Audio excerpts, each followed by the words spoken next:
All right. Hello and welcome to another live sales chat. My name is John Golden from SalesPOP Online Sales Magazine. I'm Pipeliner CRM. And today I am joined by Spencer Marona. How are you doing, Spencer? I'm doing great, John. How are you? Thanks for having me. Hi, Nicole. Yeah, and also by my colleague Nicole, who's going to look after the Twitter chat. So if you want to get involved in this sales chat, it's hashtag SalesChats. That's hashtag SalesChats. And Nicole will be looking after the Twitter chat. So Spencer's the founder and owner of Performance North, and through objective, scientific, and measurable tool, he shows how one's thinking directly impacts their performance, and he coaches companies to better performance. And today we're going to discuss the 6 C's of sales chaos. 6 C's of sales chaos. Okay, say that after a couple of drinks, right?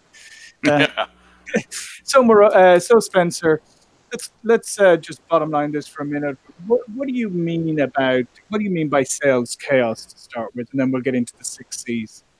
Yeah. So sales chaos is it's inevitable. It's something that we deal with on a daily basis as a sales leader or as a sales professional. And I really define chaos as an unplanned event or something that comes up that's unexpected. And with today's rapidly changing competitive business environment, there's constant chaos that is happening. So I'm not talking about chaos, things exploding, chaos theory, et cetera. But what I am talking about is there are 6 C's that we'll dive into a little bit. And all of us, whether we're a sales leader, whether we're an entrepreneur, or whether we're a sales professional, at some point we're in that cycle of the 6 C's. But there is the C we want to avoid, that's chaos. But inevitably, we are going to run into chaos. And we'll talk about that a little bit. And how do we forge through? How do we find the advantage in chaos so that we can come out ahead and maintain a competitive advantage? Actually, I need this. Most people look at chaos as, obviously, I mean, chaos is chaos, right? So, but you're saying that you can actually extract some advantages out of chaos. So, how do you go about doing that? Well, you go by doing that, and I guess we could almost start backwards from there, but you go by doing that by maintaining a constant mind frame, of being curious. But before we get into going to chaos, it probably starts to work through, I guess we'll go this way because looking at the camera, it starts with the first C, and the first C is clarity. So the first C is clarity. And John, do you want me to more talk about sales leaders today or sales professionals? I think a mix of both would be good. Okay.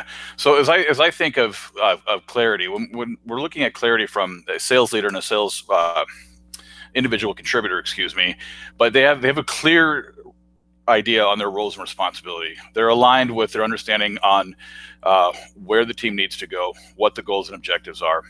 They understand their expectations. They understand their the market that they're going after. They understand their product. They understand the features and benefits that they can articulate to their customers or buyers for that product.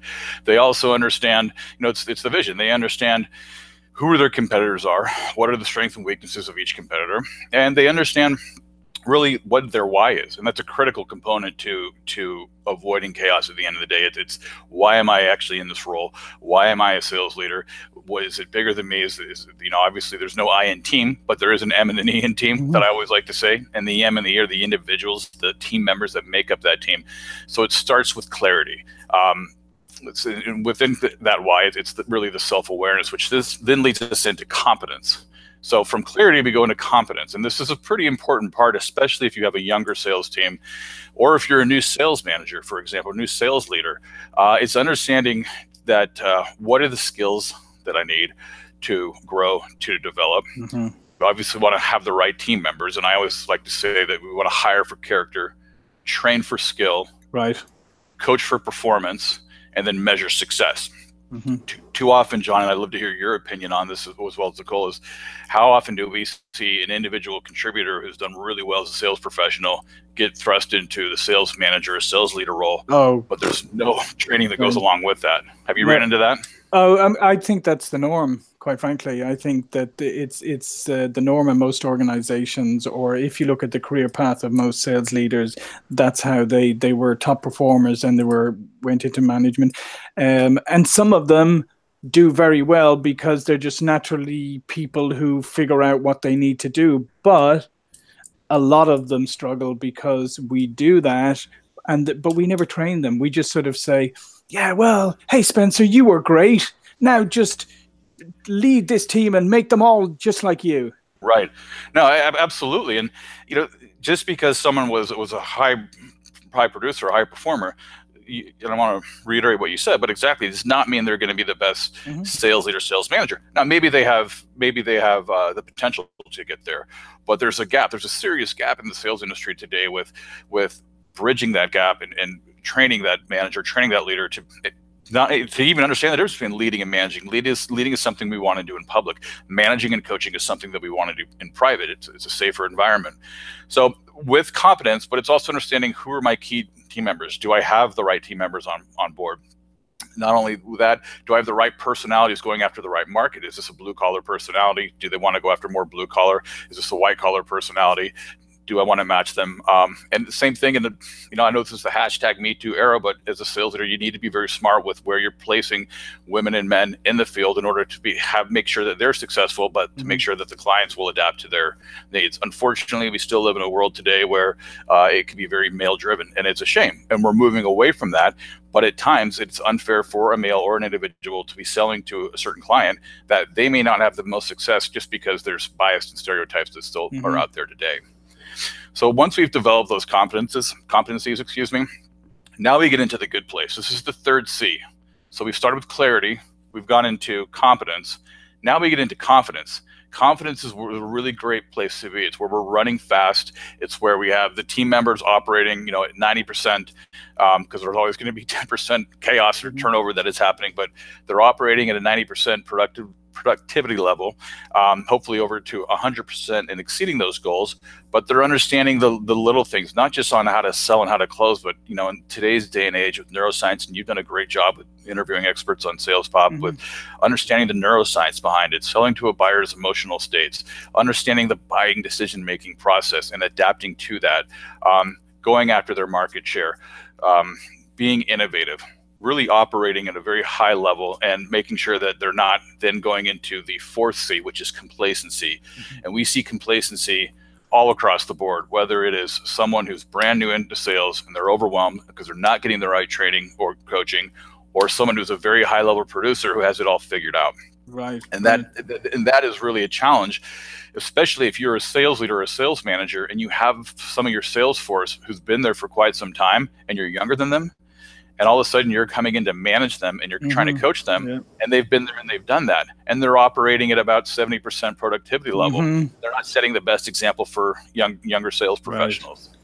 Right. So in situations let me just bring you back to the confidence one for a second, though, because I think this is a huge one, because I think that you naturally assume, okay, if you're in sales, you've got to have a confident personality, but that's not the truth, because it's such a difficult environment that it can suck the confidence out of you very fast. So how do people build the right kind of confidence, when they're selling? Because I just think that's something that's always such a fickle thing or brittle thing that can go at any moment. So the question is, how do people build the right type of confidence? Yeah. Well, you're right, and it's very challenging to build the right type of confidence, because if sales was easy, everyone would be doing it. Sure. And there's peaks and valleys, and we're going to be dealing with customers or buyers where the deal doesn't go through, or we chase a prospect for a period of time and they just decide to go with a competitor. But really building the right type of confidence begins with knowing your areas for improvement. Weaknesses, some people will say, but knowing what are my areas for improvement? What am I really good at? Where do I need to excel? And being obsessed with constantly trying to learn and improve those skills. I mean, it's mind-boggling to me how many sales professionals maybe we'll do some training, or they'll read a book, or they'll go to a workshop, and then they leave it at that. When you look at some of the most successful professionals in the world, look at professional athletes, Michael Jordan, Tiger Woods, we can go on down the line, Michael Phelps. Okay, now let's look at actors, professional actors, Brad Pitt, Angelina Jolie, Tom Cruise come to mind. Here's the common denominator between those two industries is they have coaches. And they have coaches that push them to continue to be at their best. So why is it as sales professionals that we don't necessarily, maybe it's not outsourcing, which I would highly recommend, finding a third party or an unbiased objective coach that can help you grow your skills, but it's also, as a sales leader, it's your responsibility to not just chase the numbers and not just making sure that we're hitting the quotas. You have to make sure that that is happening, but it's also to create that coaching and internal competitive environment in a very healthy way, like a team, like a basketball team, where you have 5 people, but you're too deep, but they're competing and pushing each other and trying to grow the team for more success. That's how you start building the confidence.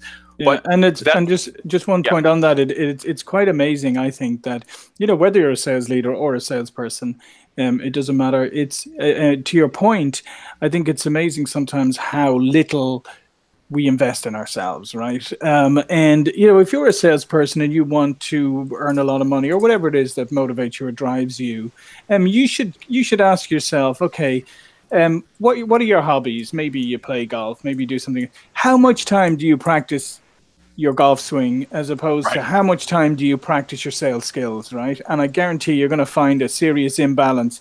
And unless you're going to suddenly become a phenomenal golfer and that's going to put food on your table, I would suggest that you start practicing the thing that puts bread on the table. Absolutely. And I'll go off of that. I like where you're going with that. That is, well, there's 2 thoughts that come to mind. One, having a full pipeline. The quickest way to feeling unconfident and that you're not going to succeed in sale is not filling that pipeline. And because if you, with the bigger the pipeline you have, if you do lose out on an opportunity, the easier that is to stomach. But the other big thing that I think a lot of sales professionals are really not good at, people in general, is time management. And then this isn't so much time management because we all have the same amount of time in the day, right? We have 24 hours in a day. We can't operate with 24 hours. We need rest. We need to recoup. So it's people management. And I have a template, and I'd be happy to share this with everyone if they'd like to contact me. But I have a template that actually will allocate how they're spending their time. And so it allocates it in 3 ways. You have basically your administrative tasks that need to get done, the research, the prepping for meetings, the sales meetings, all the things that need to have to occur to keep your job going, but are not revenue generating activities. Then you analyze your revenue generating activities, meeting with clients and prospects, picking up the phone, making cold calls, social selling, all the different ways that you need to go out there and make sure that you're trying to procure new business. And then you have basically what I call the equity or the big picture time. And that should be about 15% of your time. But what I found, and this goes into the comments, what I found, John, is when I first have sales professionals and sales leaders fill this out, and then they'll basically put how many hours they're spending doing each item. What do you think is usually filled out the most? It's the red item. Yeah, for sure. Right? The administrative items, just all of these things that we think we're being productive, but we're actually just being busy. And then there's only a few items where you're looking at the revenue generating. And the goal basically is you want to be able to have about 15% of your red time, 70% of revenue generating activities, and then 15% of your big picture items. And that could be ongoing training and learning and development, developing a marketing strategy, cross-team functioning. But you don't want to spend too much time over there because then you're just in the weeds, or in the clouds, and not really figuring out how to get things accomplished. So when you can figure out how you're spending your time and how to adjust for that, you're going to feel a lot more confident about what you need to do to improve, to build that confidence in going forward. Yeah, no, absolutely. I totally agree with you. Okay, I mean, and I agree with you too on the complacency thing. And I mean, that's one of the toughest things. I know when I was running Hotweight and spin selling back in the day, it's one of the hardest things is when you have tenured salespeople, as you say, who, you know, are quite comfortable where they are. But the problem is with a lot of people is we forget the fundamentals. It's very easy to forget the fundamentals. I mean, you talk about the sports analogy. I mean, sports people will go back constantly and practice the fundamentals, you know, the very basic things. But we just tend to go, oh, well, I've been doing this so long, I don't need to pay attention to that. And you can actually start to not do some of the fundamental things, which will undermine you eventually just because you haven't practiced them in a while. Absolutely. It's you just reminded me, I got on a bike the other day, and I haven't ridden a bike in a long time, and I have 4 younger children. And once you learn to ride a bike, you know how to ride a bike. But I didn't fall off it or anything, but I hadn't ridden a bike for so long that it was a little bit awkward. It was a little bit weird for me. But complacency is dangerous, and it's so easy to fall into complacency and not even know. And that's the thing about complacency. You will have some professionals that are self-aware enough that they say, yeah, I'm pretty happy with what I'm doing. I'm 2 years out from retirement. Sure. But most people are completely unaware that they're in that complacency zone, and that's when you're slow to adoption, you're slow to adaptation. You already have it figured out. Sales leaders overly focused on quotas and neglecting the fundamentals I have written down. It's funny that you mentioned fundamentals. There's zero to minimal prospecting efforts. They're just coasting with an existing client base. Low motivation. They see sales training and coaching as an event and not an ongoing process. That's another big thing with complacency. And they, if that continues, what happens is you start getting passed by your competition. You start missing out on opportunities. Your customers are wondering, what's going on? I'm not getting the same level of service that I used to from John Doe or Jane Doe or an ABC company. And this is where then chaos ensues. From complacency, chaos will ensue. So what's the fifth C? So that's the fifth C. And I was going to go back to the sixth one. And the sixth one really, so if we have clarity, competence, confidence, complacency, chaos, the one in the middle that should have three, arrows coming out is curiosity. Okay. So curiosity, when you are curious, even when you're confident, when you're in the competence zone, clarity, constant curiosity it's obsessing with how do I improve my skills and bring value to the client? How can we make this better? I am completely obsessed with making it a superior customer experience. I'm aware of what's happening with my competition. Are they coming into my market? Are they not? Are they innovating? What are we missing? We're learning from mistakes, and then we're translating them into lessons and adapting. They're not trying to innovate and try new strategies, and they know when it's time to move on and something is unsuccessful. There's a big difference, and Seth Godin wrote a book, I forget the name of it, but he clearly defines the difference between failing and strategically quitting. Right. And there's also, other authors have written, fail fast, fail forward. Failing is not such a bad thing. That's how we grow. That's how we learn. That's how we innovate. That's how we developed. It's when we hang on to something for too long, whether it's a new strategy or even a prospect who's taking forever to make a decision, and there's a point of diminishing returns. That's, I put so much time into this. I want to get something out of it. Well, all that time that a salesperson could have put in to try to close that opportunity that maybe will not happen with a prospect, they probably could have made X or Y amount more calls, more touches, and gotten 3 or 4 other clients prior to that one who's dragging them out forever. So the curiosity is huge, and that's what keeps complacency at bay. Yeah, and I think when it comes to curiosity, I think there's a couple of things. I think there's a couple of things there. 100% agree with you that I think people need to be more curious and informed probably than ever today, just because it's such a competitive environment, and with buyers having information, all of that good stuff that we know about. But I think there's also the flip side of it is that we have so many distractions around us today that if we're not focused in our curiosity, we can start to, I can start researching a customer and suddenly something else pops up. Oh, that looks interesting. And I go off and suddenly I'm off down this road of something that has nothing to do with my business, but I've gotten distracted into it. So I think curiosity is critical, but I think you also have to be careful to be disciplined in your curiosity. 100%. It is. We have so much information coming at us today from our mobile phones to different windows we may have up on our PC or laptop, and it's walking that fine line and that balance, and I think that's where of being curious enough but not going down rabbit holes. I work with a number of commercial real estate brokers and firms, and one of the things, especially young brokers have a hard time truly understanding, is the critical importance of getting as much data that you can in there on an owner of an investment property. Not just who owns the property, but where did they go to school? Do they have children? Do they have any religious affiliations? Everything that we could, because there's so much information out there online. It's a shame for a salesperson to go to a meeting today to not know something personal about who they're meeting with. There's enough information out there, and we're using that to build rapport. We're using that to connect right away. Here's the flip side to that is you can spend, and I've seen them spend 5 to 10 minutes to even 15 minutes diving into building a database, one owner, and they're not finding all the information. It's just time to move on. It's time to move on. Like we have enough information, and so it can be a total time suck. So it goes back to clarity, right? It goes back to clarity on goals and objectives, and understanding even each week what are the 3 goals or tasks that I have this week. What are my 3 big rocks? However however coaches or however sales leaders or sales professionals want to define and break out their week, and then being disciplined, like you said, and sticking to that. So they're not letting curiosity take them all over the place. Okay, so let's talk chaos. So chaos, it's either our biggest enemy or it could be our friend. When I think of chaos, like I said, it's an unplanned event. It's an unexpected event. It's change. And there's only one thing, in my opinion, that's guaranteed in life, and that is change. Mm-hmm. And how we respond to change, how being response able, how we're able to respond to change makes all the difference on how we deal with chaos. So when we have chaos from let's just take a sales professional, for example, they didn't get a deal that they thought they would get. Okay, unexpected. They have a small pipeline. Let me pull up my notes here.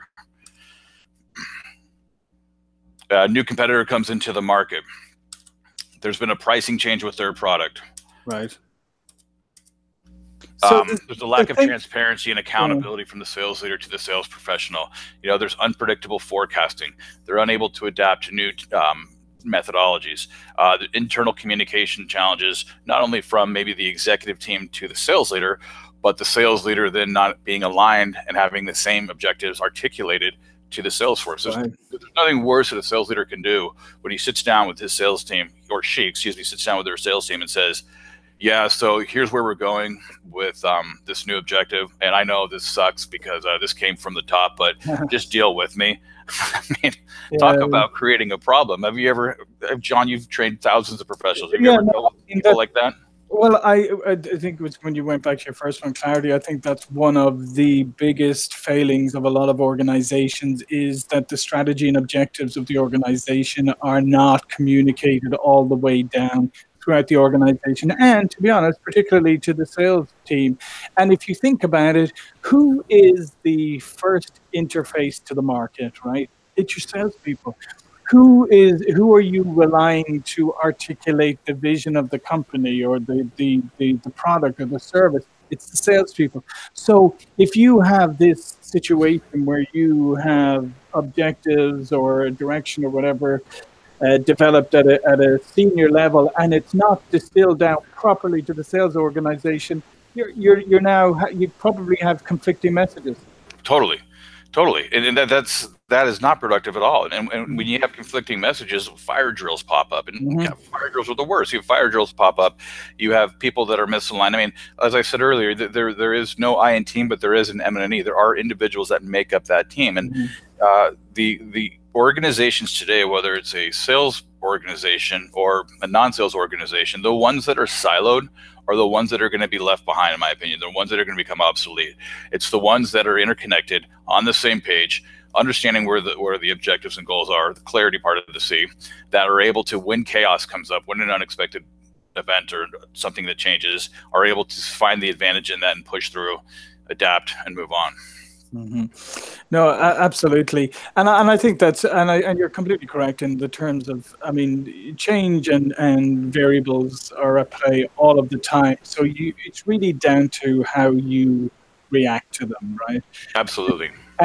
And not just how you react to them, but which ones you react to, because not everything is worth reacting to. And I think that's another kind of scenario that we find ourselves in today. It's like, this probably happens to you all the time, Spencer. Like somebody will send you an email like, a link to, look, this is our competitors doing this, and it's probably something pretty innocuous or whatever, but it distracts everybody. Everybody gets really like wound up over it for a little while, and then they settle down, they go back, and it turns out that thing had no impact. So I think we lose perspective or proportionality sometimes in deciding what to react to. Yeah, no, absolutely.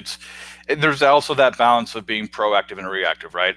Everyone says we need to be proactive so that we don't have to react to everything, but that's just not the case, because there are things that will completely come up that were unexpected. It could be a black swan. It could be a completely shift in the market with the economy that we didn't expect that happened. And it's hard to be proactive with things like that. We need to be able to react as well. And I agree with you 100%. It's picking the right things to react to, and not just on a bigger level with black swan events and socioeconomic drivers, but also internally with your sales team and with maybe conflicting messages.